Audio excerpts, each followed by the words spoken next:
माँ की बातें। बसीरहाट की श्रीमती शैलबाला चौधरी से वार्तालाप। एक दिन भोजन के बाद संजली दीदी और मैं माँ का दर्शन करने के लिए आई तो देखा सभी कमरों का दरवाज़ा बंद है। सुना माँ विश्राम कर रही हैं। कुछ देर बाद कमरे का दरवाज़ा खुला। हम लोग कमरे में जाकर माँ को प्रणाम करके बैठी। माँ ने पूछा, कब आई बेटी? हम लोगों ने कहा, यही कुछ देर पहले ही आना हुआ। आप सो रही थी, इसीलिए हम लोग बाहर थी। दूसरी अन्य बातों के बाद मैंने माँ से कहा, माँ, लोग तो कितना दर्शन पाते हैं, मेरा तो कुछ नहीं हुआ। इस पर माँ ने कहा, वह सब निम्न श्रेणी की बात है। यह सुनकर मेरे मन में बहुत आशा जगी। मुझे लगा इन सभी दर्शनों की अपेक्षा मेरा और भी अधिक कल्याण होगा। मैंने माँ से कहा, माँ, मेरा क्या कुछ नहीं होगा? माँ ने कहा, होगा क्यों नहीं बेटी, अवश्य होगा। एक दिन मैंने माँ से ठाकुर की पूजा करने की बात पूछी। इस पर माँ ने कहा, तुम लोग संसारी हो, ठाकुर की पूजा कर नहीं पाओगी। माँ कोई भी बात कहने पर कहती, तुम लोग ठाकुर को पुकारो, वे सब करेंगे। चंदा मामा सबके मामा हैं। एक दिन मेरी माँ और मैं माँ का दर्शन करने जा रही थी। सुधीरा दीदी माँ का दर्शन करके लौट रही थी। रास्ते में उनके साथ हमारी भेंट हुई। माँ के पास सुधीरा दीदी की चर्चा करने पर माँ ने कहा, यह भी एक लड़की है, उसने शादी नहीं की, कैसे अपने बलबूते पर रहती है, गाड़ी में अकेली चढ़कर घूमती है। और एक दिन मेरी माँ और मैं माँ के घर जाकर उन्हें प्रणाम कर बोली, माँ, बहुत देर से आने की कोशिश कर रही थी, लेकिन गाड़ी के कारण आने में देर हुई। माँ ने कहा, ठाकुर दर्शन करने आओगी तो कोचवान को क्यों पैसा खिलाओगी, पैदल चलकर आना। मेरी माँ और मैं एक दिन दोपहर में माँ का दर्शन करने गई। गोलाब माँ हम लोगों को असमय आया देखकर नाराज हुई। वे बोली, यहाँ तो माँ का दर्शन करना नहीं, माँ को विरक्त करना हुआ। इस समय सब लोगों का भोजन तैयार हो गया है, यदि आना हो तो सवेरे खबर भिजवानी चाहिए। इस समय तुम लोगों को बिना खिलाए वे लोग कैसे खाएंगे?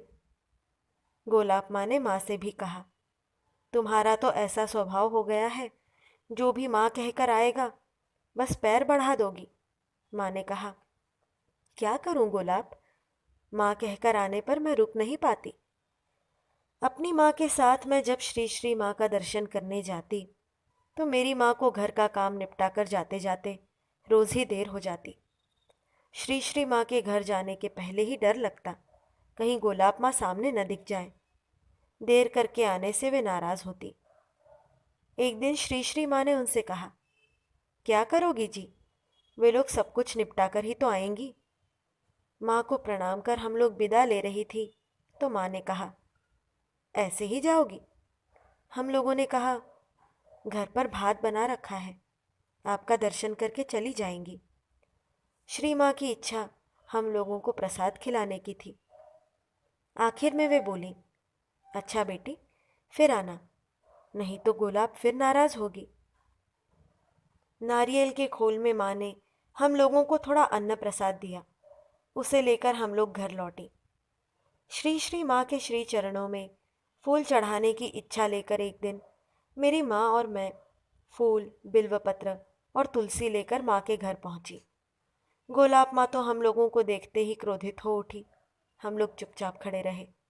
बाद में मैंने माँ से कहा, माँ, आपके चरणों में चढ़ाने के लिए ये फूल लाई हूँ। माँ ने कहा, दो। मैंने कहा, माँ, पानी कहाँ पाऊंगी? माँ बोली, यह है, ले लो।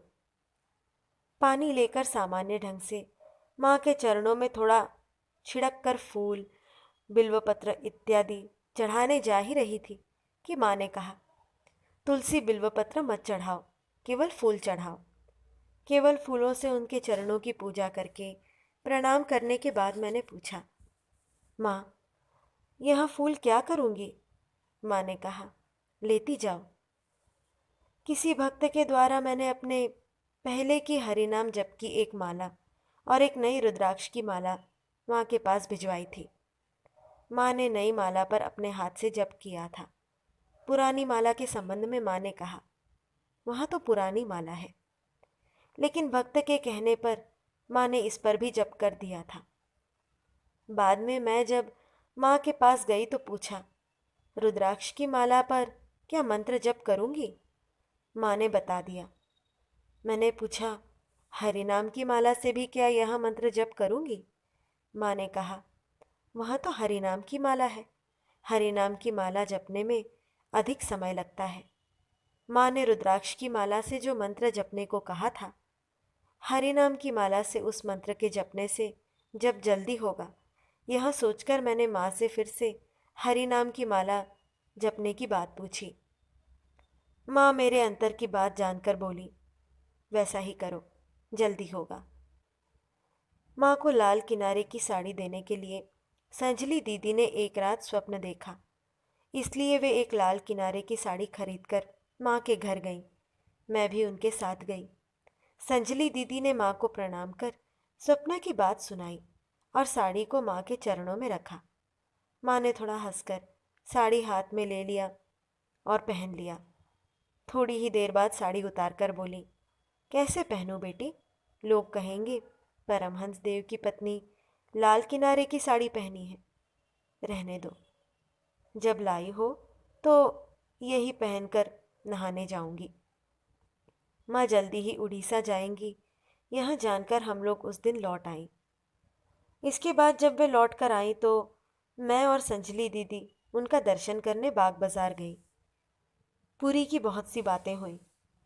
बाद में संजली दीदी के यहाँ पूछने पर कि माँ ने वह कपड़ा पहना था या नहीं, माँ ने कहा, हाँ बेटा, पहनी थी। कुछ दिन पहनने के बाद उसे एक महिला को दे दिया। और एक बार संजली दीदी और मैं माँ का दर्शन करने गई। माँ के साथ बहुत तरह की बातें हुई। हम लोगों ने माँ से कहा, माँ, हम लोगों का क्या होगा? माँ ने कहा, ठाकुर को पुकारो। संजली दीदी ने कहा, हम लोगों ने तो ठाकुर को देखा नहीं, हम तो आपको ही जानती हैं। माँ ने कहा, तुम लोग क्या मुझे डूबकर मर जाने को कह रही हो? जैसे एक व्यक्ति जय गुरु कहकर गुरु नाम में विश्वास करके नदी पार कर गया। गुरु ने यह देखा, देखकर सोचा, मेरे नाम में इतनी शक्ति है।